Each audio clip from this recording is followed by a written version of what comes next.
ಉಡುಪಿ ಜಿಲ್ಲೆಯಾದ್ಯಂತ ಕಳೆದ 25 ದಿನಗಳಿಂದ ಭಾರೀ ನೆತ್ತರ ಕೋಡಿ ಹರಿದ ಸುದ್ದಿಯೇ ಕೇಳಿಬರುತ್ತಿದೆ. ಈ ಅಲ್ಪಾವಧಿಯಲ್ಲಿ ಜಿಲ್ಲೆಯ ವಿವಿಧೆಡೆ ಒಟ್ಟು 4 ಪ್ರಕರಣಗಳಲ್ಲಿ ಒಟ್ಟು 5 ಮಂದಿ ಕೊಲೆಯಾಗಿದ್ದಾರೆ. ಅದರಲ್ಲೂ 2 ಪ್ರಕರಣಗಳು ಶೂಟೌಟ್ ಮರ್ಡರ್ ಆಗಿರುವುದು ಆತಂಕಕಾರಿ. ಕುಂದಾಪುರ ಪೊಲೀಸ್ ಠಾಣಾ ವ್ಯಾಪ್ತಿಯ ಕುಂದಾಪುರ ನಗರ ಚರ್ಚ್ ರಸ್ತೆಯಲ್ಲಿ ಜುಲೈ 31ರಂದು ನಸುಕಿನ ವೇಳೆ ಡೆರಿಕ್ ಕ್ರಾಸ್ತಾ ಎಂಬಾತ ಐವನ್ ರಿಚರ್ಡ್ ಮಸ್ಕರಿನಸ್ ಯಾನೆ ಮುನ್ನಾ ಎಂಬವರನ್ನು ಗನ್ನಿಂದ ಗುಂಡಿಕ್ಕಿ ಕೊಲೆ ಮಾಡಿದ್ದ.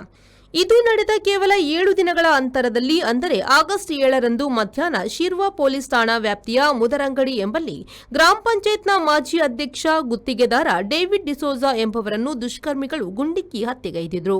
ನಂತರ ಆಗಸ್ಟ್ 23ರಂದು ರಾತ್ರಿ ವೇಳೆ ಬ್ರಹ್ಮಾವರ ಪೊಲೀಸ್ ಠಾಣಾ ವ್ಯಾಪ್ತಿಯ ಗಾಂಧಿನಗರ ಬೈಕಾಡಿ ಎಂಬಲ್ಲಿ ಶಾಹೀದ್ ಅಲಿ ಎಂಬಾತ ತನ್ನ ತಂದೆ ಮೆಹಬೂಬ್ ಅಲಿ ಹಾಗೂ ತಾಯಿ ಸಂಶಾದ್ ಬೇಗಂ ಅವರನ್ನು ಸುತ್ತಿಗೆಯಿಂದ ಹೊಡೆದು ಕೊಲೆ ಮಾಡಿದ್ದ.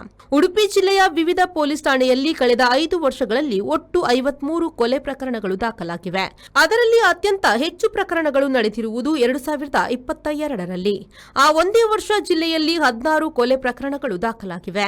ಅದೇ ರೀತಿ 2023ರಲ್ಲಿ 12, 2024ರಲ್ಲಿ 6, 2025ರಲ್ಲಿ 11 ಹಾಗೂ 2026ರ ಆಗಸ್ಟ್ನವರೆಗೆ 8 ಕೊಲೆ ಪ್ರಕರಣಗಳು ಜಿಲ್ಲೆಯ ವಿವಿಧ ಪೊಲೀಸ್ ಠಾಣಾ ವ್ಯಾಪ್ತಿಯಲ್ಲಿ ನಡೆದಿರುವುದು ಪೊಲೀಸ್ ಇಲಾಖೆಯ ಅಂಕಿ ಅಂಶಗಳು ತಿಳಿಸುತ್ತವೆ.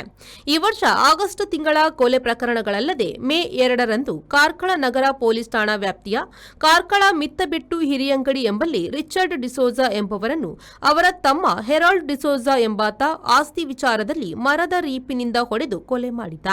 ಅದೇ ರೀತಿ ಕಾರ್ಕಳ ಗ್ರಾಮಾಂತರ ಪೊಲೀಸ್ ಠಾಣಾ ವ್ಯಾಪ್ತಿಯ ನೂರಾಳ್ಬೆಟ್ಟು ಗ್ರಾಮದ ಗುಮ್ಮಿತ್ತು ಎಂಬಲ್ಲಿ ಸುನಿಲ್ ಕುಮಾರ್ ಎಂಬವರು ತನ್ನ ಪತ್ನಿ ಗೀತಾ ಎಂಬವರನ್ನು ಫೆಬ್ರವರಿ 27ರಂದು ಆಯುಧದಿಂದ ಹೊಡೆದು ಕೊಲೆ ಮಾಡಿದ್ರು.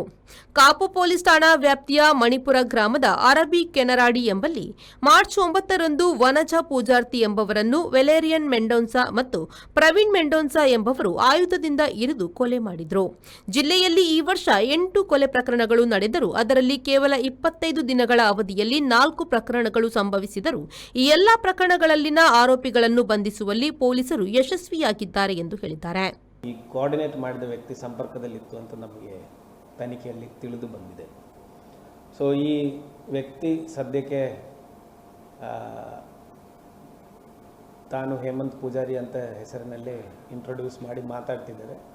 ಈ ಕಾಲ್ ಹಿಂದುಗಡೆ ಇರುವಂಥ ವ್ಯಕ್ತಿ ಡೆಫಿನೆಟ್ಲಿ ಈ ಶೂಟೌಟ್ ಇದರಲ್ಲಿ ಕೋಆರ್ಡಿನೇಷನಲ್ಲಿ ಈ ಆರೋಪಿಗಳನ್ನು ಈ ಶೂಟರ್ಸನ್ನು ಕಳಿಸಿರೋದ್ರಲ್ಲಿ ಮತ್ತು ಓವರಾಲ್ ಇದರದ್ದು ಪ್ಲ್ಯಾನಿಂಗಲ್ಲಿ ಡೆಫಿನೆಟ್ಲಿ ಆ ವ್ಯಕ್ತಿದು ಭಾಗ ತುಂಬ ಸ್ಪಷ್ಟವಾಗಿದೆ.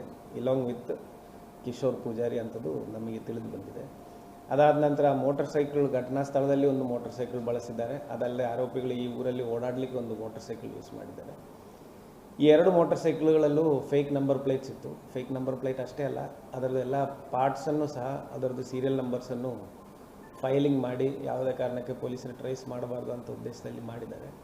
ಆದರೆ ನಮ್ಮ ಕ್ರೈಮ್ ಟೀಮ್ ಒಳ್ಳೆಯ ವರ್ಕ್ ಮಾಡಿ ಆ 2 ಮೋಟರ್ ಸೈಕಲನ್ನು ಬೈಂದೂರಲ್ಲಿ ಒಂದು ಲೋಕೇಶ್ ತೇಜ ಕೊಠಾರಿ ಅಂತ ಹೇಳಿ ಅವರು ಬೈಂದೂರು ಎಡತ್ರೆ ಅವರು ಆ ಮೋಟರ್ ಸೈಕಲ್ಗಳನ್ನು ಕೊಟ್ಟಿದ್ದಾರೆ ಅಂತ ನಮ್ಮ ತನಿಖೆಯಲ್ಲಿ ಕಂಡು ಬಂದಿದೆ. ಅವರಲ್ಲಿ ಒಂದು ಗುಜರಿ ಶಾಪ್ ನಡೆಸ್ತಿದ್ದಾರೆ ಮತ್ತು ಮೋಟರ್ ಮೆಕ್ಯಾನಿಕ್ ಕೆಲಸನೂ ಮಾಡ್ತಾರೆ.